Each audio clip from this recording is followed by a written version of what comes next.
नमस्कार, मैं हूं मिथिलेश और आप देख रहे हैं प्रभात खबर डिजिटल। प्रभात खबर कानूनी मंच में आज हमारे बीच है पटना हाईकोर्ट के जाने माने अधिवक्ता अंशुमन जयपुरियार जी। वकील साहब, आपका बहुत बहुत स्वागत है प्रभात खबर के इस मंच पे। धन्यवाद। हम बात करेंगे हाल के दिनों में जमीन विवाद के कई सारे मामले सामने आते हैं, तो किस तरह के मामले सामने आ रहे हैं और उसका कानूनी समाधान क्या है।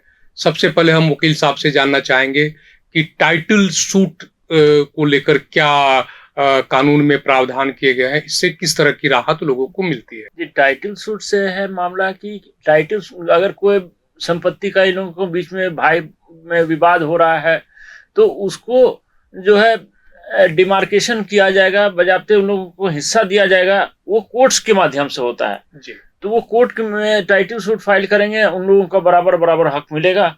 कहाँ से मिलेगा, कितना हक मिलेगा, वो वैल्यूअर करते हैं, लीडर कमिश्नर जाते हैं किस जमीन का क्या वैल्यू है, उसके अनुसार से आधा आधा जैसे उन लोग का होगा, अपना अपना हिस्सा पर बंटवारा करके उन लोग को कोर्ट देती है। जमीन का टाइटल डिसाइड होता है, जमीन का टाइटल डिसाइड हो जाएगा और फिर उन लोगों का अपना संपत्ति पर हक होगा, उनका कब्जा दिया जाएगा। ये जो मुकदमा होता है टाइटल सूट का, वो कहाँ, जिला अदालत में? जिला व्यवहार न्यायालय में होगा। व्यवहार न्यायालय में होगा। तो टाइटल सूट से क्या लोगों को उसमें आपराधिक जैसे मुकदमे से के नाम से लोगों को डर लगता है, तो क्या टाइटल सूट में कोई डरने की वजह है या कोई आपराधिक कोई केस तो नहीं होता है? नहीं, आपराधिक केस का 90% आपराधिक केस इस मतलब जमीन के कारण, विवाद के कारण होता है।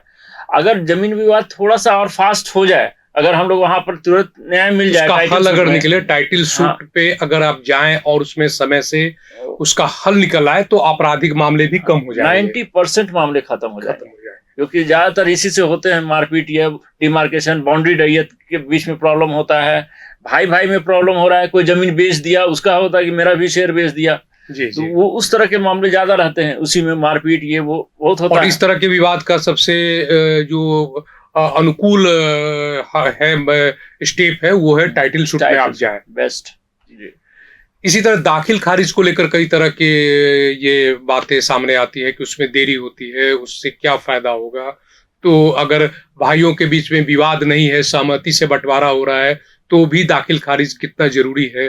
जी, दाखिल खारिज नामांतरण में क्या होता है कि अगर दो भाई में आपस में सहमति है, कोई परेशानी नहीं है, दोनों आपस में एक पंचनामा बंटवारा बना लिए कि हाँ भाई मेरा इतना हिस्सा हुआ, मेरा इतना हिस्सा हुआ, दोनों आदमी एग्री हैं, तो वो नामांतरण में सीओ साहब के यहाँ पर जा सकते हैं। वहां पर लोग को नोटिस होता है, दोनों भाई लोगों को नोटिस होगा, उसमें आपसी सहमति दे देंगे और जो हल्का कर्मचारी है उनको स्पॉट वेरिफिकेशन करवा दिया जाएगा कि हाँ इन लोग कब्जा में है, उसी आधार पर इन लोगों का नामांतरण हो जाएगा, रसीद कट जाएगा। रसीद से हालांकि टाइटल नहीं होता है, लेकिन कब्जा माना जाता है रसीद से कि जो आदमी लैंड रेवेन्यू दे रहा है उसका प्राइमा फेसी कब्जा है। जी। अगर इसमें कोई गड़बड़ी होती है तो इसके लिए आप सुधार के लिए कहाँ पे? सीओ के बाद आप डीसीएलआर के पास फाइल कर सकते हैं, अपील फाइल होता है, नामांतरण अपील, और उसके बाद उसका रिवीजन फाइल होता है एडिशनल कलेक्टर के यहाँ पर, म्यूटेशन रिवीजन। जी। और अगर आप जमाबंदी कैंसिलेशन के लिए जाते हैं, मान लीजिए किसी दूसरे आदमी का जमाबंदी पहले से चल रहा है, जी, गलत रूप से उन्होंने नामांतरण करवा लिया है। जी। जैसे मेरे पास एक केस आया था कि एक बटाईदार ने 48D का बिना जमीन मालिक को नोटिस वगैरह कराए हुए, बिना उनको सुने हुए, एक फर्जी बना के ऑर्डर करके और अपने नाम से सीओ के यहाँ से म्यूटेशन करवा लिया था। जी। 48D में होता है, जो आदमी कब्जा रहे, बटाईदार रहे, उनका हो जाता है। तो वो हम लोग गए ऑर्डर लेने के लिए, मिला ही नहीं ऑर्डर। हम लोग किस आधार पर उनका हो गया, तो वो हम लोग नामांतरण कैंसिलेशन के लिए वो आप एडिशनल कलेक्टर के यहाँ सेक्शन 9 में जा सकते हैं। उसमें गड़बड़ी अगर हो तो उसका स्टेप बाय स्टेप, अगर सीओ के लेवल पे गड़बड़ी में सुधार नहीं हो रहा है तो आपको डीसीएलआर के यहाँ जाना चाहिए। डीसीएलआर के यहाँ गड़बड़ी में सुधार नहीं हुई तो आप एडीएम के यहाँ अपील कर सकते हैं। कानून में ये पक्ष अधिकार है। जी हाँ। इसी तरह एक संपत्ति विवाद के कई सारे मामले आते हैं कि दूसरी शादी में के बाद जो बच्चे पैदा हुए, जन्म लिए, उनका अपने माता पिता की संपत्ति पे कितना अधिकार होता है? पूरा बराबर हक होगा सभी, चाहे वो लीगल लेजिटिमेट चाइल्ड हो या इलिजिटिमेट चाइल्ड हो। पिता की संपत्ति पर चाहे वो कितनी भी शादी की हो, जितने भी बाल बच्चे हों, सभी को बराबर हक मिलता है। अब तो बेटी को भी बराबर हक मिलता है। 2005 के बाद में माना गया है कि बेटी का भी समान हक होगा। इसलिए और सेल्फ ऑक्युपाइड प्रॉपर्टी है, उसमें पिताजी जिसको भी चाहे वो दे सकते हैं, और बेटियों का भी बराबर हक है। दोनों ही इसमें शादी में जितने भी बच्चे हैं, मतलब आप बेटी को भी संपत्ति में उतना ही हक है जितना कि बेटों को है। होगा। और अगर किसी की दूसरी शादी होती है, उनसे जो बच्चे जन्म लेते हैं, उनको भी अपने माता पिता की संपत्ति में बराबर का हक मिलेगा, बशर्ते वो शादी उपयुक्त वैध हो, अवैध हो, जो भी हो, लेकिन बच्चे माना जाता है कि बच्चों को समान हक मिलेगा। बच्चों को समान हक मिलेगा।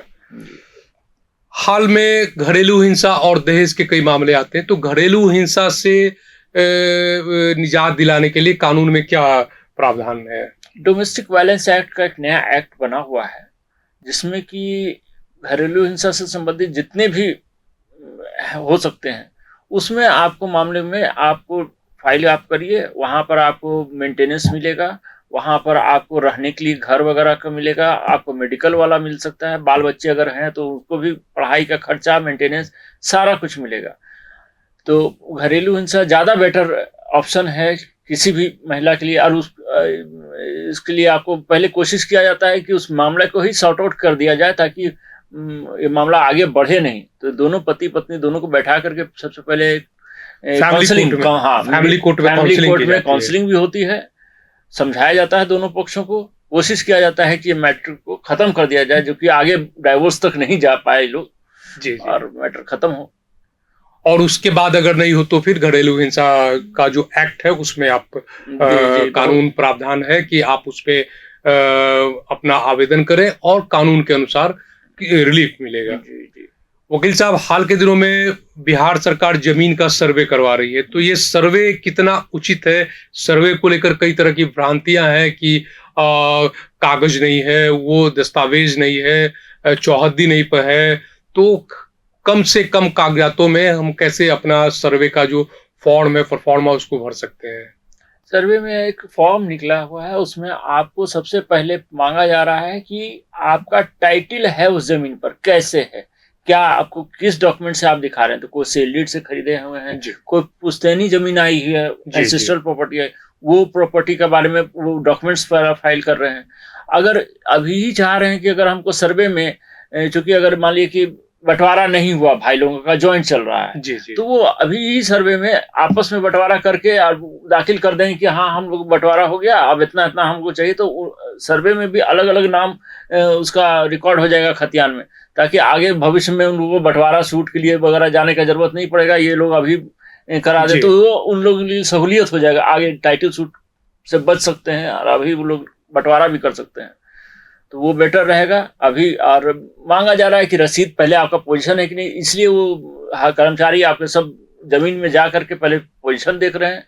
जहां पर डिस्प्यूटेड लैंड है उसमें आप लोग ऑब्जेक्शन भी लोग फाइल कर दे रहे हैं कि भाई अभी कोर्ट में मामला लंबित है, इसके बाद उसका सर्वे कंप्लीट किया जाए। जहां पर वो सब मामला नहीं, क्योंकि अब क्या हो रहा है कि पहले सीएस खतियान जब बना था तो वो एक अंदाजा करके बनाया था कि ये प्लॉट इनका है, ये प्लॉट उनका है, उतना डिजिटल और उतना बढ़िया नहीं हो पाया था। बाद में आरएस खतियान जब बना, आरएस सर्वे जब हुआ तो वो थोड़ा बेटर हुआ सीएस से। बहुत सारा जमीन जो एक्स्ट्रा चला गया था या एक्स्ट्रा किसी के नाम पर हुआ था, वो जब डिजिटली हुआ तो वो ज्यादा बेटर हुआ। अब वाला जो सर्वे हो रहा है वो आपका सैटेलाइट से बजाते वो नापी करके दिखा रहा है, ताकि वो एकदम एक्यूरेट निकल जाए। जी, तो वो बेटर रहेगा आगे के लिए। तो आने वाले दिनों में ये जमीन का जो सर्वे है किसी भी परिवार, घर, समुदाय के, समाज के लिए ये एक बेहतर तरीका है कि आप अपने जमीन का सर्वे कराएं। आपके पास जो भी दस्तावेज हैं, जो डॉक्यूमेंट हैं, या उस जमीन का इतिहास क्या है, उसके बारे में पूरी जानकारी दे सर्वे के दफ्तर में, और वो जमीन पूरी तरह से आपके नाम अगर कागज है, दस्तावेज है, तो आपके नाम हो सकता है। भाइयों के बीच में अगर बंटवारा अगर चाहते हैं तो वो भी सर्वे के आधार पे हो जाएगा, ऐसा कानून में प्रावधान है। बहुत बहुत धन्यवाद वकील साहब, आप आए प्रभात खबर के डिजिटल मंच पे और आपने जाना कि किस तरह जमीन के विवाद का निपटारा आप टाइटल सूट से, दाखिल खारिज से करवा सकते हैं। संपत्ति में बेटियों का अधिकार बराबर का होता है और जमीन का सर्वे किस तरह उपयुक्त है। बहुत बहुत धन्यवाद। प्रभातखबर.com, विश्वास वही, रफ्तार नहीं।